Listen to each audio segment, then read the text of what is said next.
It's McCollum on Business. I'm Stephen McCollum, and for the next 30 minutes or so, I'm going to get you updated on what's happening around the business world, big developments with a certain lawsuit over there in Oakland, California for a social media company, Meta. We'll get you updates on that coming up in just a little bit. We'll look at the market watch, stocks we're paying attention to, local and national stories you need to know. And interesting enough, there seems to be a nugget craze around. We told you about Wendy's $1.99 through the app. Wendy's Nuggets yesterday. Another fast food chain kind of revamping their nuggets as well and wanting you to try them. And then maybe a gross food story coming up for you. I don't think it sounds good, but maybe you do. Surrounded around Oreos. We'll talk about that as well later in the show. But first, big things to talk about. Let's get into it with the Market Watch. We did get the PCE report today, the producer price index. We'll talk about that here in just a minute. NVIDIA does report today after the bell, so that's what everybody's kind of paying attention to. Also, well, right now the Dow Jones is up 14 points to 53,585. The S&P 500 is up to 9 points, 7686 right now. The Nasdaq's up 8 points as well to 26,160. And it's just going to kind of just hover today while they're waiting for NVIDIA. And by the way, NVIDIA is going to have good reporting. The question is it going to meet expectations or exceed expectations is probably more important for NVIDIA today. Russell 2K is up 5 points right now to 3,015. Bitcoin, well, it's basically flat today, but it's still in that 78,526,000 range that it's been at here since that rally began middle of next week, end of last week as well. So Bitcoin kind of just hovering here in the 78,000 level right now. Stocks you're paying attention to here, Intuit's the first one we're going to look at. QuickBooks, TurboTax, a bunch of other softwares out there. Well, they're down 3.46% right now. They said their guidance for fiscal year 2027, well, it disappointed the market out there. Intuit expects revenues to be between $23.27 billion all the way up to $23.51 billion in this year. By the way, this is the current quarter starting of their 2027 number here. Right now, we're in the first quarter there. The analysts were expecting $23.7 billion, so they've already lowered their guidance below the expectation level, and for the whole year. And the year's just starting, folks. Yeah, that's not a good sign. Earnings and revenue for the company's fiscal fourth quarter did beat estimates. It's just their future guidance is the issue. 2.69% down based off of that news for Intuit out there. And then Zoom Communications, the next one we're going to look at. They're down today as well, 5.51% down right now. Well, they fell short of analysts' expectations for the third quarter.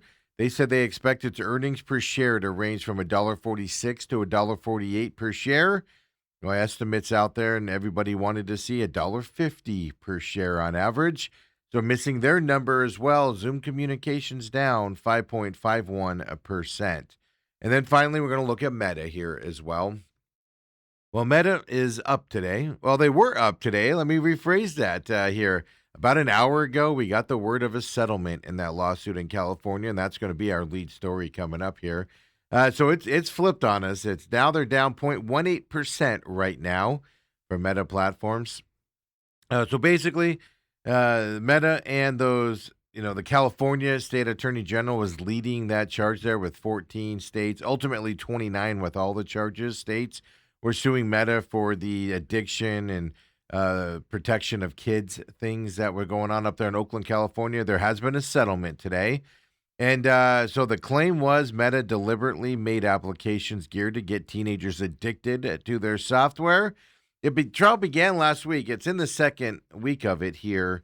And interesting enough, Instagram's head was on there. The head of Instagram was on trial yesterday, said some things, and then boom, settlement today. So Meta obviously felt like it wasn't going well for them out there. Before I get you more updates on this story here, as you saw, it just went positive here for just a second.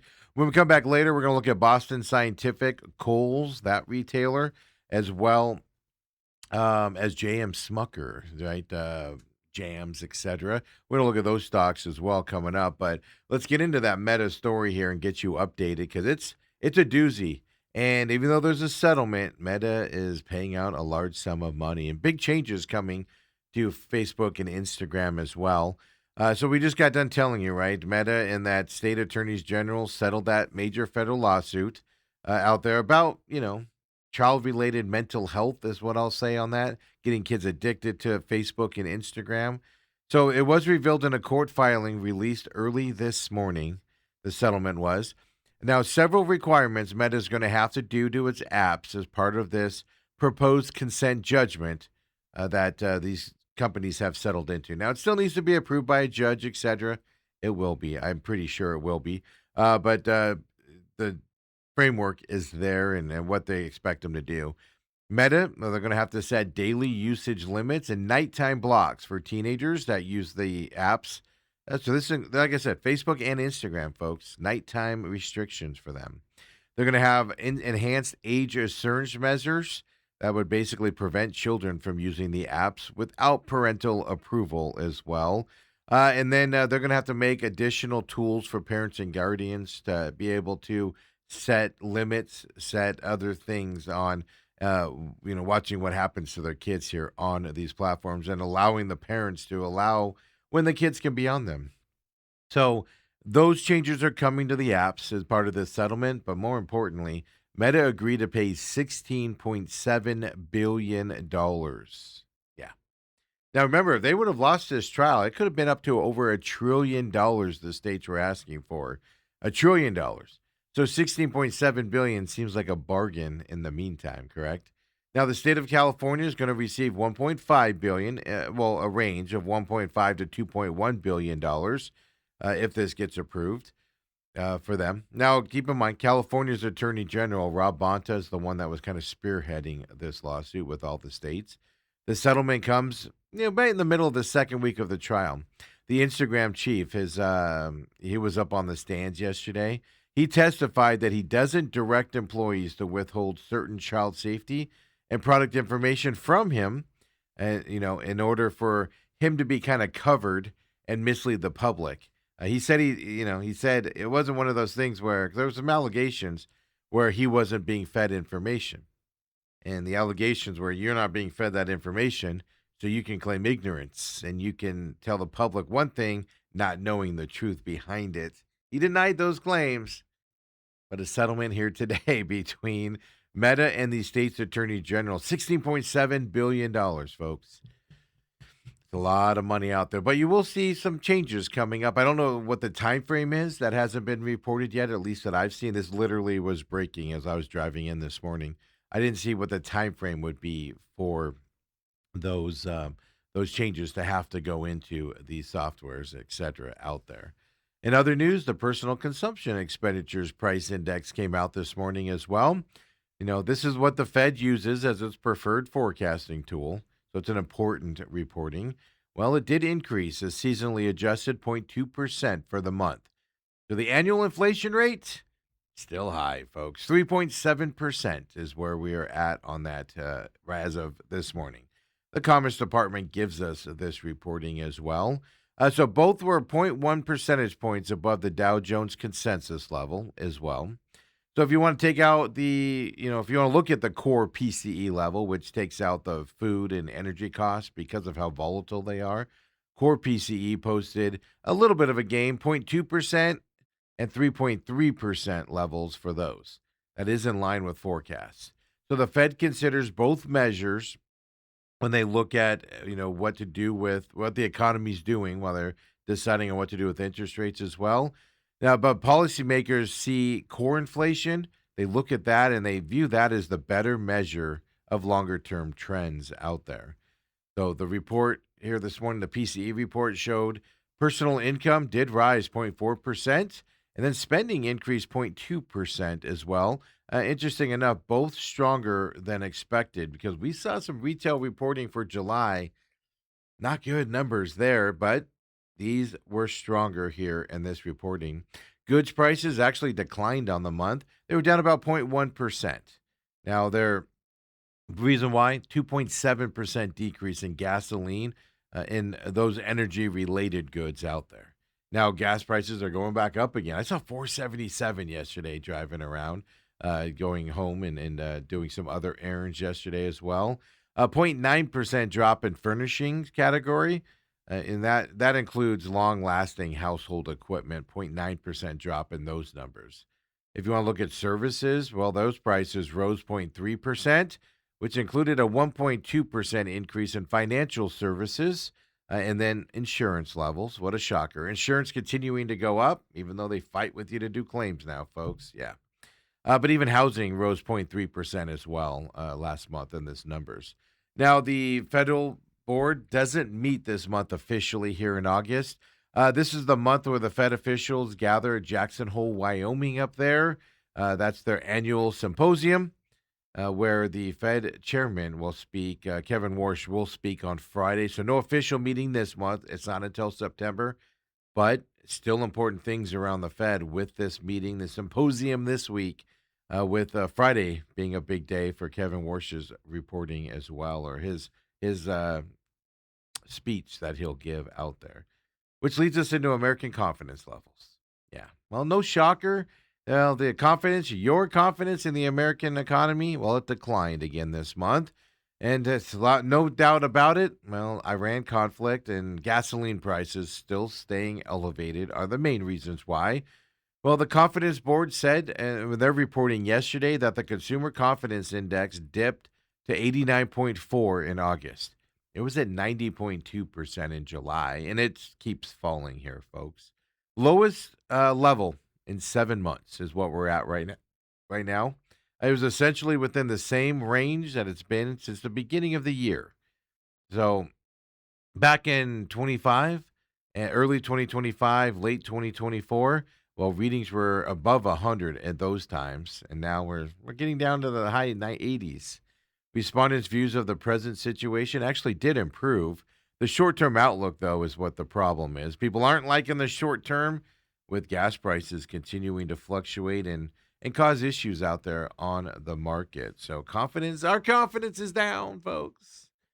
Now, it's official. Canadian goods are getting a tariffs tit for tat here going on between Canada and the U.S. And Canada officially struck back on Tuesday with those retaliatory tariffs that they were threatening. Yet $20 billion worth of American goods, including steel, dairy products, appliances, and even farm equipment. Yeah. So the trade war is officially on here between the two nations. So this obviously what's happening here is a dangerous one. The world's largest trading relationships between Canada and the U.S. And it's further straining ties between the two countries as well. Close allies work together, border kind of crossings up there, goes back and forth, and yeah, it's getting ugly out there. If this goes on for a long time, it's going to raise costs for American businesses and consumers. And obviously, there's an election coming up, a midterm elections, which is interesting because I looked into this tariff from Canada, and they did something different than they did last time. This kind of reared its head. These new tariffs, well, they're beyond the industrial goods. And they actually went after everyday purchases. As I said, seafood, cheese, clothing, cosmetics, toilet paper. Yeah, some getting duties as high as 50% from Canada and then exporting it down here into America as well. Now, interesting enough, a senior Canadian official who wished to not be named, he said that Canada did not design these new measures around the U.S. electoral map. Last time in Trump's first term when this stuff happened, the retaliatory tariffs Canada did then, well, they were crafted to hit politically sensitive products back then in an election year. For instance, they targeted U.S. yogurt that comes from Wisconsin because back then Paul Ryan, he was the speaker at that time. It was his home state, Wisconsin. They even went after whiskey from Kentucky, which was, at that time, Senate Republican leader Mitch McConnell's district and up for election as well. So they're doing it a little bit different this time. They're not targeting surrounding the elections coming up. Now, the official that did speak under anonymous conditions, he said the new tariffs were chosen primarily to match U.S. measures and put pressure on American industries and supply chains. So kind of gives state level political effects. We're a low consideration with this Canadian retaliation side of it. So, look, we're going to see where we go on this. It's eventually going to get settled. And the U.S. can put a lot of pressure on Canada, so it's going to be interesting to see, how we go, and it'll get settled. It's a matter of when and how much damage is done between the two countries, is what we are going to be looking at out there. And then heads up here on Uber for those of you with teens that have to use Ubers from time to time. I'm one of those out there, and they have those teen accounts, which I'm familiar with and utilize. But Uber's making out several new features coming, and not all of them are here in Arizona yet, but they could be coming. But these new features are designed to make it easier for families to manage rides. So a new family profile is going to be coming that allows parents and guardians to arrange and even monitor the trips for your teenagers. So Uber announced these updates early this morning. They include expanded features for its teen accounts. Those are available to parents of children's age 13 to 17. I have one of those, and it's actually kind of neat how they do it. I can track everything and back and forth and see them where they are on the ride and things to that effect. If you record it, though, you don't get any of that information. That change could be coming. So, through the new family profile, parents and guardians can request rides for their teens, which you can already do. You can already pay for the trips right now, and you can monitor the journeys as well on. So, my app will show where they are on the ride, etc. Right, things. Now, you can use the safety features, which include audio recording, so you can get that. The problem is when the ride's done, it's not on my phone anymore. It's on the teenager's phone at that point. But then also we can directly communicate, with the not just the teenager, but the driver can obviously overhear those conversations as well. And you only get highly rated drivers as well that are able to transport the teens. Uber said they're introducing some new features, including live streaming feature that's going to allow parents and guardians to view a ride through the driver's selfie camera. Yeah, once a trip begins, the linked parent or guardian account will receive a notification if the video stream is available. And if you choose to watch, both the driver and the teen will be notified that you are watching them in the deal.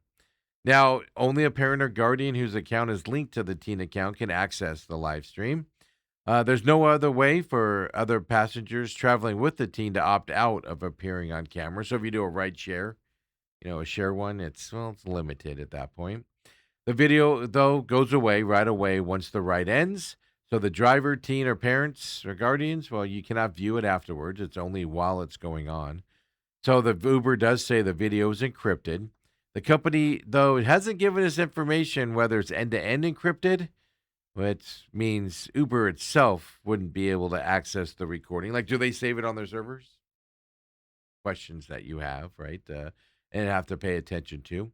Now, other things they're doing, family profiles will launch in more than 24 cities across the U.S. and Canada. Not here in Arizona yet, but New York City, Atlanta, Dallas, and Houston are cities that are doing this. Uber said additional markets will receive the feature in the coming weeks and months. They didn't specify what cities or when. Phoenix probably will be an early one on this. It's just a matter of when it's coming. The company said it developed its teen accounts with help from Safe Kids Worldwide. That's a nonprofit focused on preventing childhood injuries and things to that effect. Uber also is going to be coming out with a feature called Uber Car Seat. You ever get caught out without a car seat for your child? Right? Well, it's coming to riders in New York and Los Angeles first. Parents will be able to request rides equipped with a Nuna Rava car seat. That's designed for children weighing between 5 and 65 pounds. Then Uber's also introducing group rides in select cities. The feature will allow riders to invite other passengers to join a trip, and the app coordinating each pickup and automatically charging each passenger their share of the fare.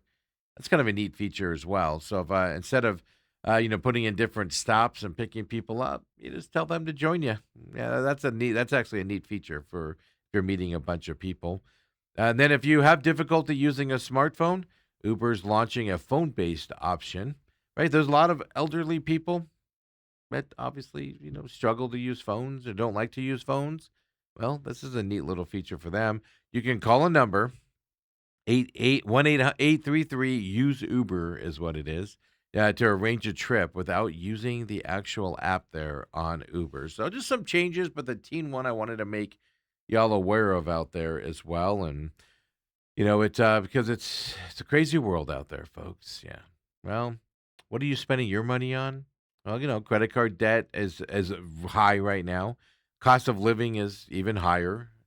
And interesting enough, we're seeing all the reporting. Americans are still spending money, and they're still spending them on things for no other reason than bringing you joy and making you happy. Yeah. But you do get some guilt afterwards, according to this survey. 6% of Americans who did this survey feel they're overspending on things that make them happy. 72% in this reporting say they feel guilty when those purchases compete with other financial goals, right? So you buy something, and all of a sudden your car payment's due. You feel guilty buying that other thing as well, right? As a YouGov survey, more than 5,000 U.S. adults were involved in this. And this is Ali Bank's inaugural Cost of Life Today report. Yeah, was shared exclusively with USA Today, and it's since been out to other entities. But this, buying something and then feeling guilty when another bill comes due, that helps explain why the average U.S. adult scored 54.2 out of 100 on Ali's new Joy Index. Yeah, so you're now put into a joy pressured category, is where we're at right now. So financial pressure is making joy harder to access and even sustain. The survey found 77% of consumers reduce, delay, or avoid spending on joy at least occasionally. Of respondents, 20% said it's easy to cover essential expenses.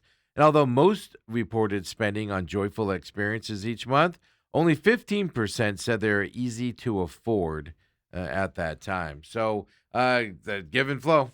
And it could just be as a nice dinner out, that could be a joyous thing. Not extremely expensive, but when things are tight, then you get home and you go, oh, next day, oh, my car payment's due, my credit card payment's due.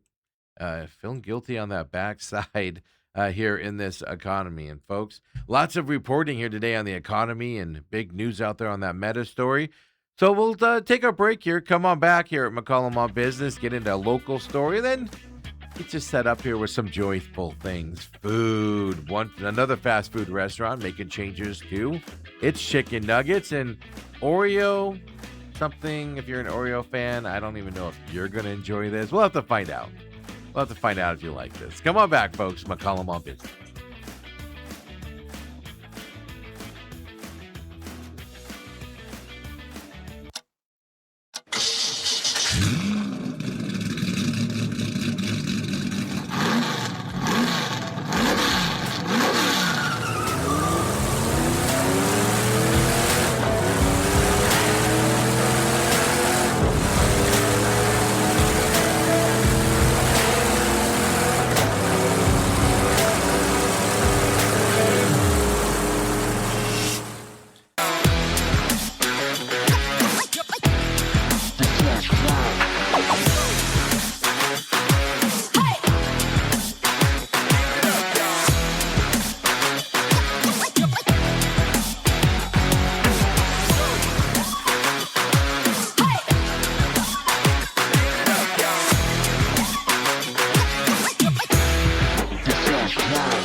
Back here, McCollum on Business, Wednesday edition.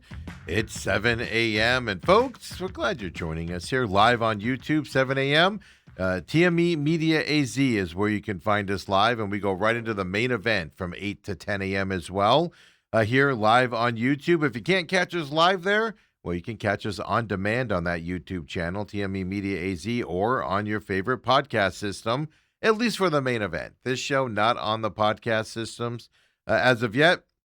But the main event is there. Just search the main event or TME Sports Show on Apple, Google, Spotify, iHeart, Podbean, Podchaser. Anywhere you catch an audio podcast, you can catch our programming as well there. Don't forget to follow TME Media AZ on X as well. It's our parent company, kind of tells you what's happening, does promotion stuff, and lets you know what we do around here. And it'd be great to have you come and join us as well if you have an idea for a show or you want to get into one. Had a meeting yesterday with someone who wants to come on board and just do a monthly thing, and looking forward to getting started working with them as well out there. We do produce shows for other entities out there, like we do the John Holmberg Sports Thing, that sports podcast. We produce that here.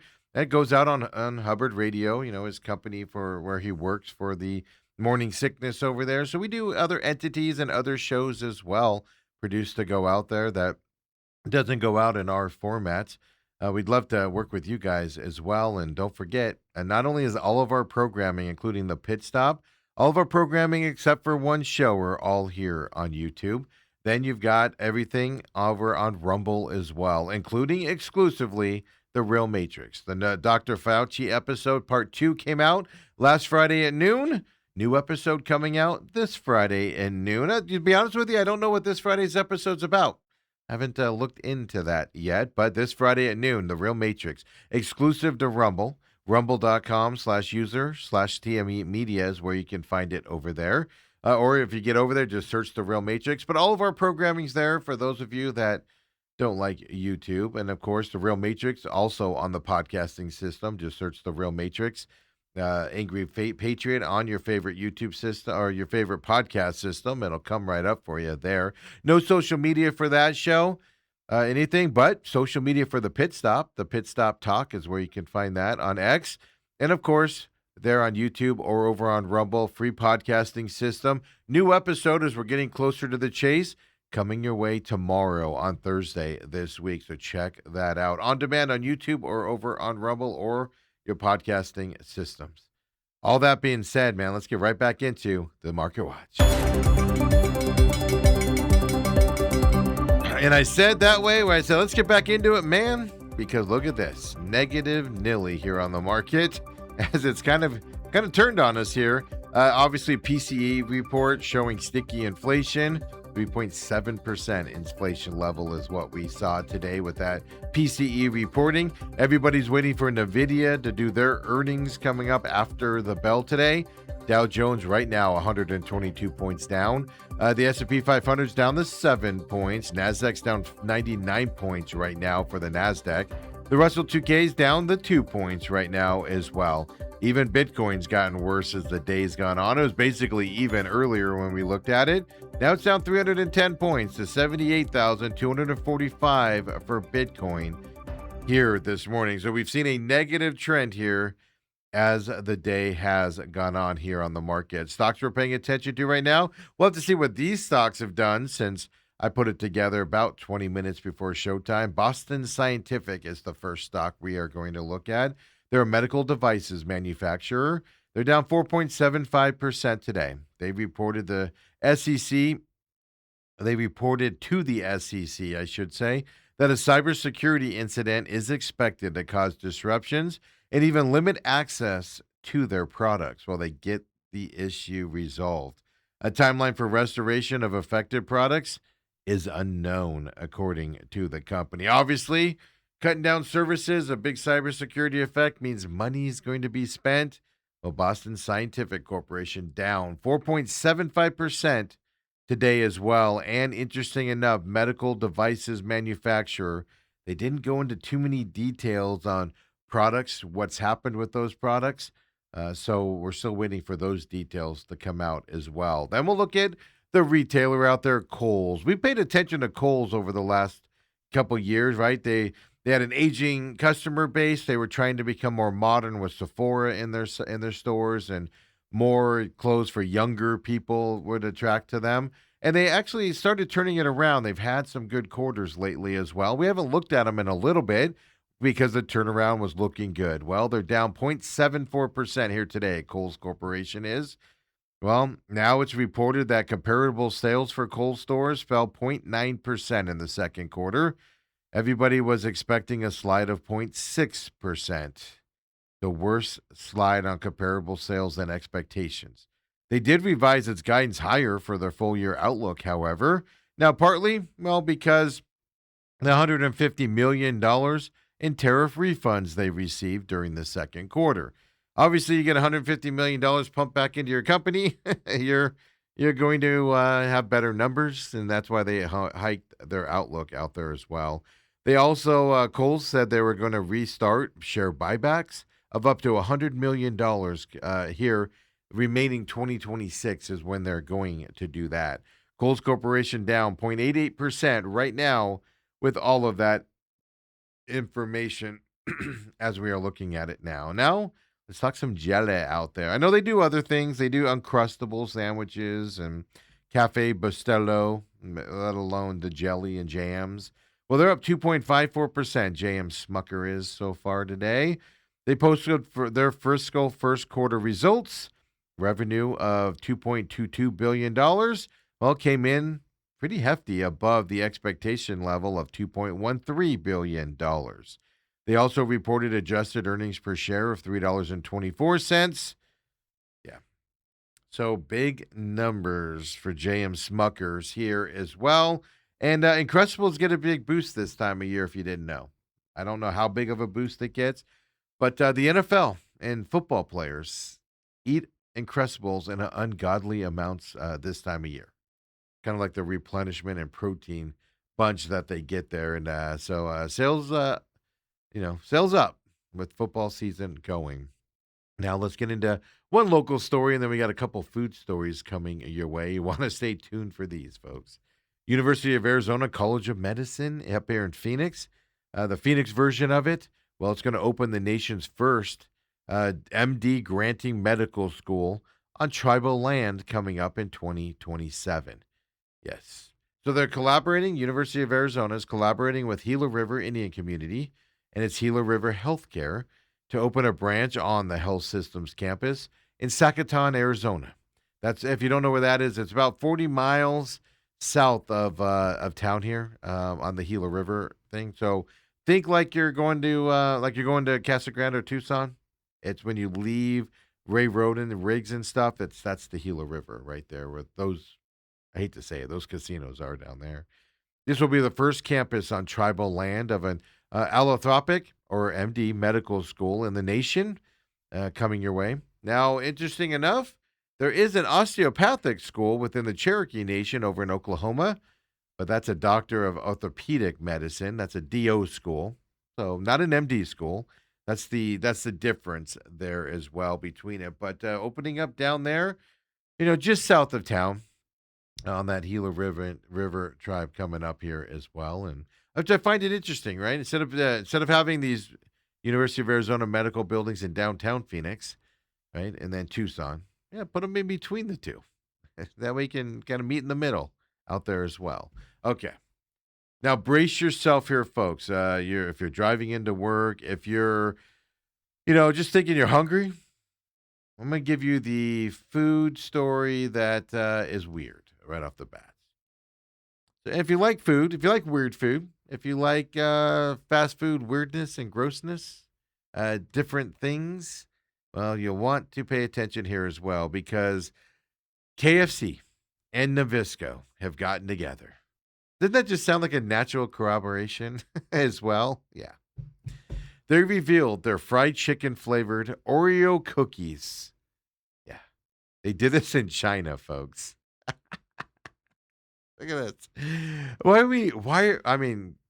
Hey, feed your enemies KFC and Nabisco Oreo sandwiches, I guess, right?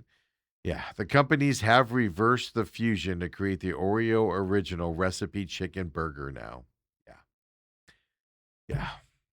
This was revealed by KFC China, and it looks every bit as strange as it looks and probably tastes out there. So as you can see it on your screen, if you can look at this now, it starts off, just normal. It's got a fried chicken patty with lettuce. Then it's topped with brown mashed potatoes dusted in cookie crumbles and placed between two Oreo cookie flavored buns. Yeah, those are Oreo flavored buns, folks. Bread. Yeah. I I'm grossed out by this. But are you? The lettuce. Ironically enough, the thing that bothers me most about this sandwich is the lettuce. Why is the lettuce on there? That seems like that's the weird thing on this, in my opinion, as well. Are you grossed out by this? Are you intrigued by it? I have no desire to eat this thing or have it anywhere near me as well. Yeah. Here's the problem, though, right? It's over in China. It's not coming to America anytime soon. So your next trip to China, there you go. You can try this out. Now, it's only in China, so even the surrounding markets aren't there as well. So yeah. Now, not the first thing that the folks at Nabisco has come up with, right? They've had things like Post Malone Oreos that featured swirled salty caramel and shortbread flavored cream squeeze between one golden and one chocolate Oreo wafer cookie. When I think of Post Malone Oreos, I think of smells like cigarette smokes and non showers, but that's what I think about Post Malone. They had the Mario Oreos as well that they came out with. Yeah.